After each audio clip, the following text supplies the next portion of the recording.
Dessous, ministre de la Justice, Monsieur le procureur général, Monsieur le directeur de cabinet, Madame le secrétaire général, Monsieur le directeur des affaires criminelles et des grâces, Madame l'observateur des lieux de privation de liberté, Monsieur le directeur du CFJ, Mesdames, Messieurs, chers invités, chers confrères.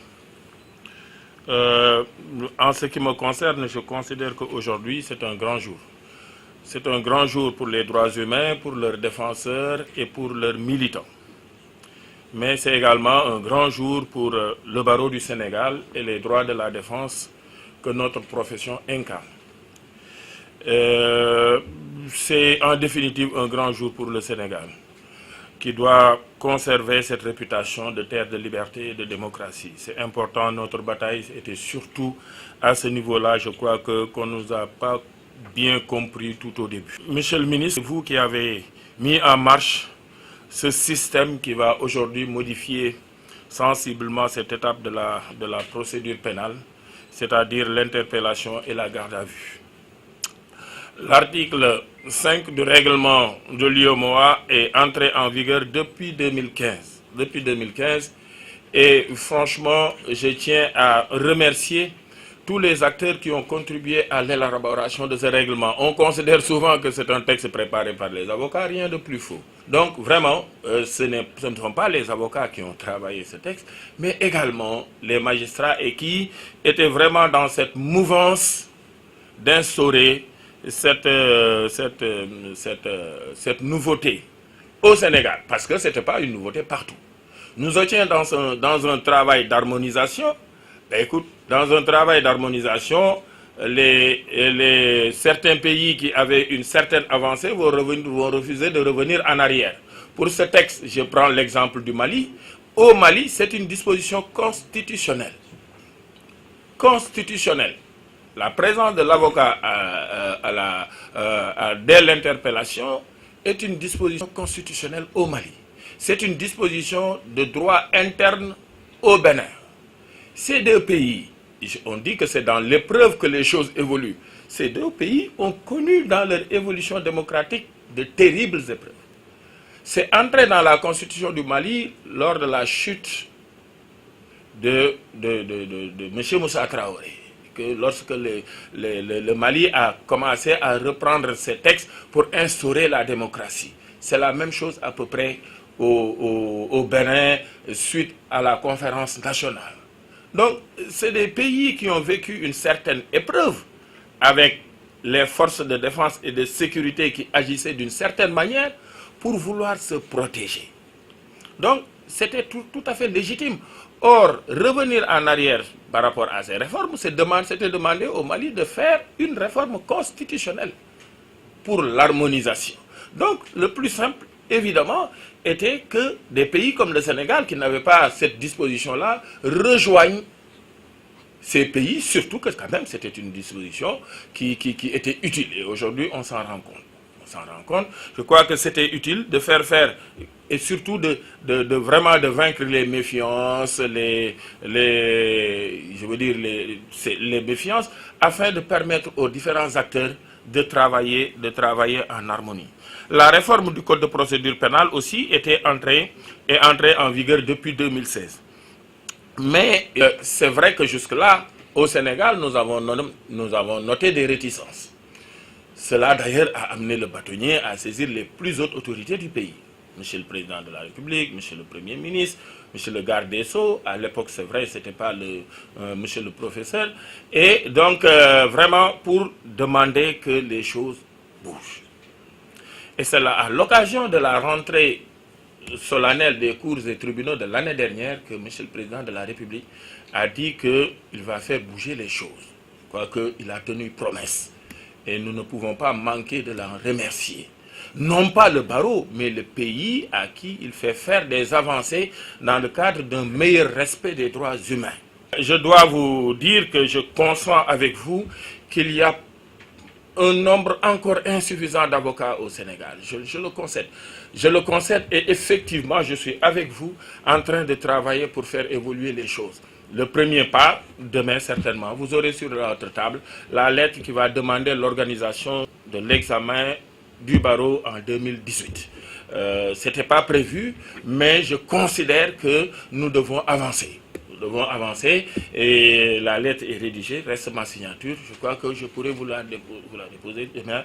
La direction des affaires civiles et du Sceau pourra voir un peu l'arrêté qui sera prise afin de lancer donc l'ouverture du dépôt des candidatures. Nous avons encore besoin de bras dans le barreau. Je le dis sincèrement, je suis le bâtonnier, je connais ma profession.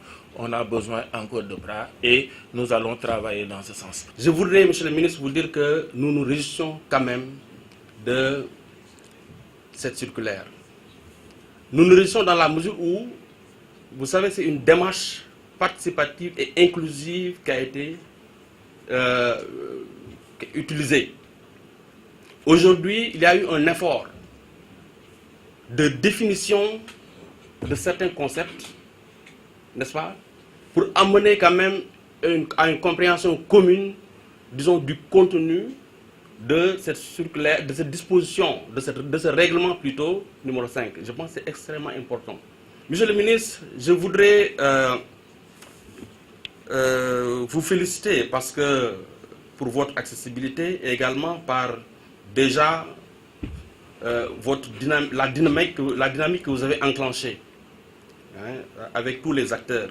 Vous savez, c'est un secteur assez difficile, mais nous voyons que de par votre démarche, il y a une concertation régulière et permanente avec tous les acteurs qui permettent de faire avancer les choses. Je voudrais terminer très rapidement également, monsieur le ministre. Vous me permettrez de le faire parce que je pense que je ne peux pas être à côté du ministre de la Justice sans parler, sans faire un plaidoyer pour le Comité sénégalais des droits de l'homme. Un dossier que vous maîtrisez parfaitement, monsieur le ministre. Vous savez que le Sénégal, dans les prochains mois, va passer au Conseil des droits de l'homme. Au moment où, à l'EPU, à l'examen périodique universel, plus précisément, au moment où le comité et le Sénégal est au Conseil des droits de l'homme, je pense qu'il est important qu'il y ait, disons, des actes très forts, n'est-ce pas, auprès de l'institution nationale qui aujourd'hui, je rappelle que l'institution nationale de protection des droits de l'homme constitue la pierre angulaire de tout système démocratique, en tout cas en matière de promotion et de protection des droits de l'homme. Et donc on ne peut pas se permettre aujourd'hui qu'au niveau du Sénégal, qu'on ait une institution nationale reléguée au statut B. Je pense que, au vu de l'image aujourd'hui portée par le Sénégal, il est important, n'est-ce pas, que ce dossier que vous le repreniez en main. Et je pense que j'en ai parlé au président Papsen et très prochainement nous allons revenir vers vous, n'est-ce pas, pour essayer de décancer cette situation.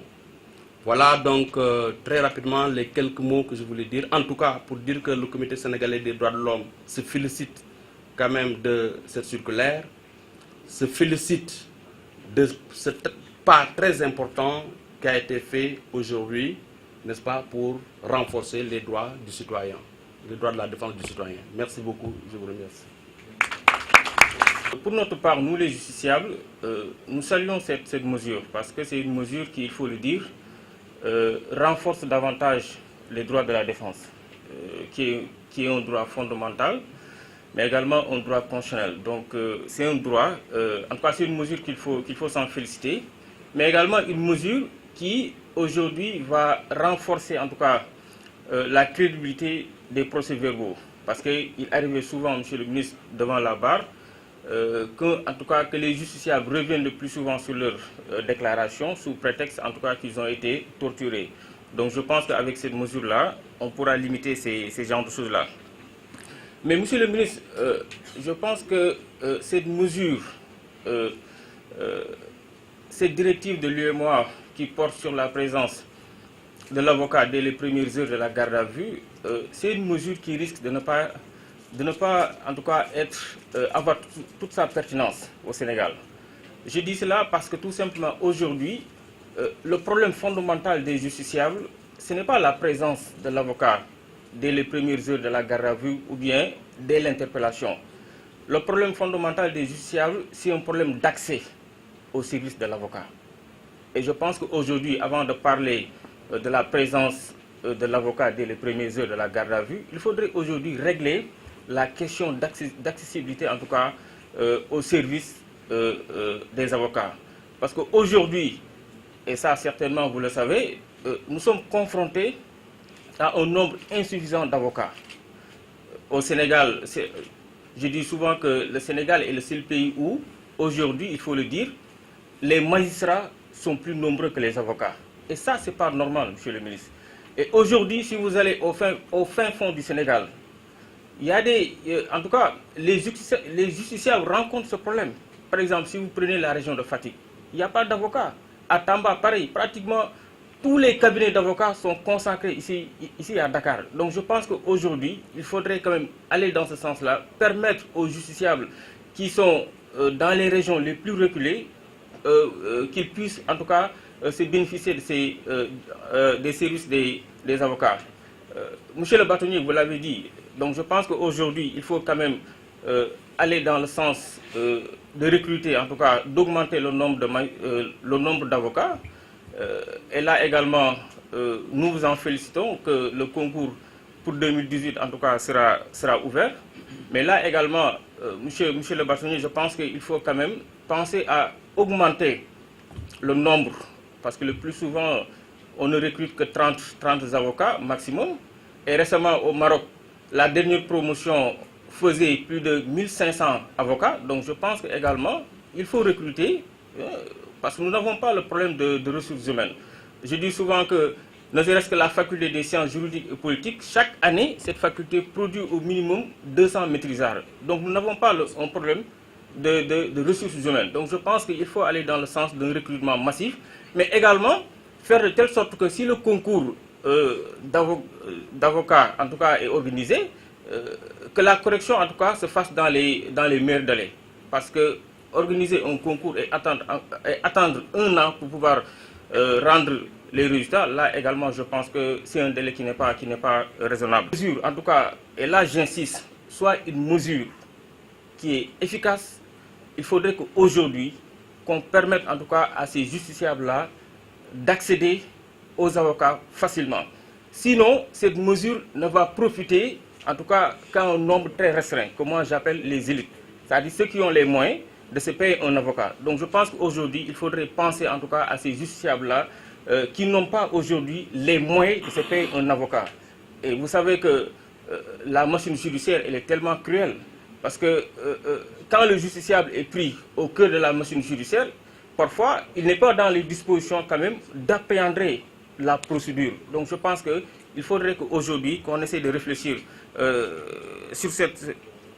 par rapport à ça. Mais également, je voudrais, monsieur le ministre, vous dire que je pense qu'aujourd'hui, il faudrait quand même qu'on essaye de créer d'autres barreaux. Parce qu'aujourd'hui, on parle avocat à la cour. On dit avocat à la cour. Mais parce qu'à l'époque, il n'y avait que la cour d'appel de Dakar. Donc je pense qu'aujourd'hui, pourquoi pas ne pas créer le barreau de Ziguinchor? Nous avons un cour d'appel. Il y a cour d'appel de Ziguinchor, Saint-Louis, ainsi de suite. Donc pourquoi ne pas créer aujourd'hui d'autres barreaux rattachés à ces cours d'appel-là?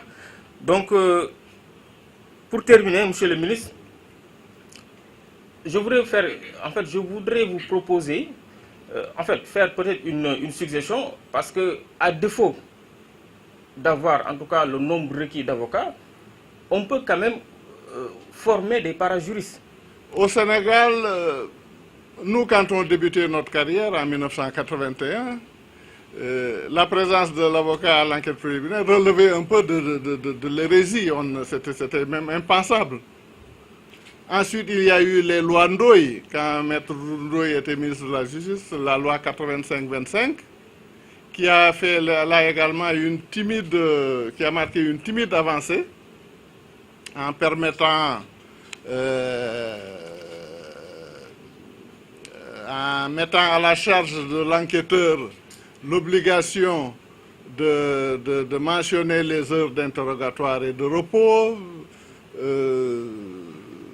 en introduisant également la disposition de l'article 56 qui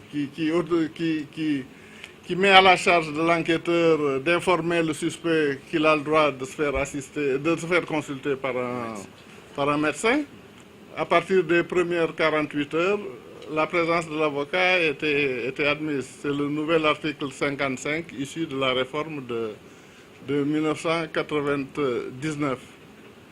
C'est dire donc que la présence de l'avocat dès l'interprétation que nous avons consacrée avec la réforme de 2016 est un véritable fait civilisationnel. C'est une avancée civilisationnelle. Je crois qu'on peut la qualifier ainsi. Et elle introduit le contradictoire dans la phase d'enquête. Parce qu'on vous dira que longtemps la présence de l'avocat a été prohibée parce que ça risquait d'obérer ou de gêner l'efficacité des enquêtes, mais il n'y avait pas que cela. La vérité, c'est qu'il y avait une véritable culture de l'aveu, un culte de l'aveu. Mais on s'est rendu compte avec le temps que l'aveu est une preuve simplement comme une autre.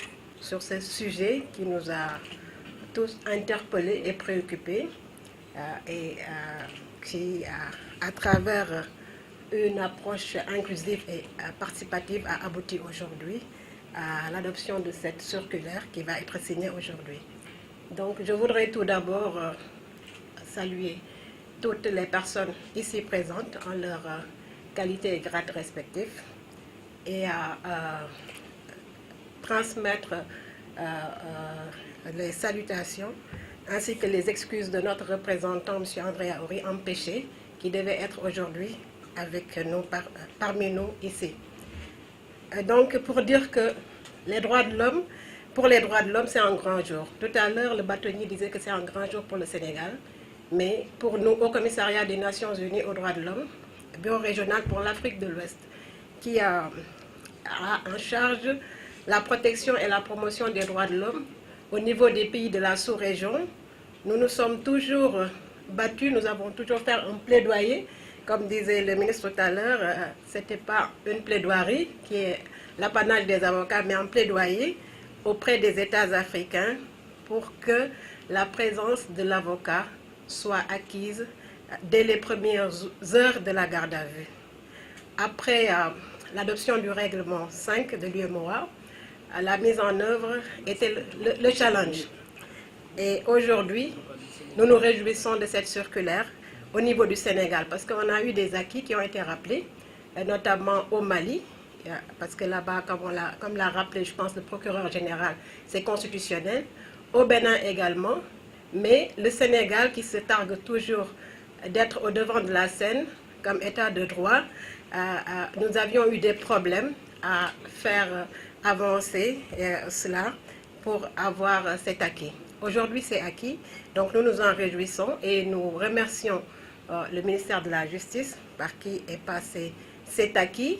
Et j'emprunte également les mots de M. Mar du Comité sénégalais des droits de l'homme pour vraiment féliciter le ministre de cette approche-là, parce que c'est une approche participative et inclusive, et depuis son accession à ce ministère, nous avons constaté que pas mal de dossiers sont pris en charge et tous les acteurs concernés sont impliqués et invités à réfléchir ensemble pour trouver des solutions. Donc je voudrais également rappeler que c'est une harmonisation également avec le pacte international sur les droits civils et politiques auquel l'État du Sénégal a adhéré. Et donc, nous avons toujours demandé cette harmonisation. Et il y a les organes des traités, et notamment le Comité des droits de l'homme au niveau de Genève, qui à chaque fois que le Sénégal passait au niveau des organes des traités, notamment à l'examen périodique universel, demandait ou faisait une recommandation par rapport à cela. Et donc, comme l'a rappelé tout à l'heure, je pense, Abdoulaye Mar, le Sénégal va passer bientôt devant le Conseil des droits de l'homme pour l'examen périodique universel. Je pense que ce sera une avancée importante qui pourrait être brandie. Et donc, nous, en tant que Commissariat des droits de l'homme, nous ne pouvons que nous en réjouir et féliciter l'État du Sénégal pour dire que c'est une avancée extrêmement importante en matière des droits de l'homme. Et comme l'a rappelé quelqu'un tantôt, il s'agit d'un circulaire et la flexibilité permettra peut-être d'avancer encore, donc de pouvoir arriver à ce que les avocats puissent même intervenir, que ce ne soit pas juste une présence, mais que les avocats puissent même intervenir et plaider en ce moment-là. Donc nous avons encore de l'espoir parce que c'était pas facile d'en arriver là. Comme on en est là, on peut toujours espérer qu'on pourra encore avoir des avancées à ce niveau. Donc je voudrais juste réitérer l'engagement du Commissariat également des Nations Unies aux droits de l'homme à accompagner le ministère de la Justice qui est un partenaire privilégié. Et je ne pourrais pas terminer sans appuyer également M. Mar par rapport à son plaidoyer sur le Comité sénégalais des droits de l'homme. Parce que bon, c'est un dossier que le garde des Sceaux connaît très bien pour avoir travaillé depuis très longtemps. Donc, comme le Sénégal maintenant est au niveau du Conseil des droits de l'homme, c'est important pour nous que son image soit préservée parce qu'une institution des droits de l'homme, comme l'a rappelé M. Mar, est très importante dans un état de droit. Et donc, c'est important que le Sénégal reprenne son statut de A, parce que le Sénégal a eu le statut A et a même présidé le réseau africain des commissions nationales des droits de l'homme. Donc, Monsieur le ministre, j'appuie le plaidoyer de M. Mar à ce sujet.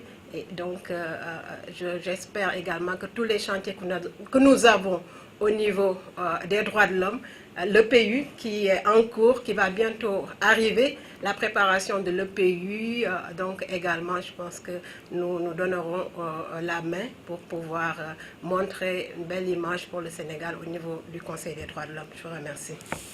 Merci.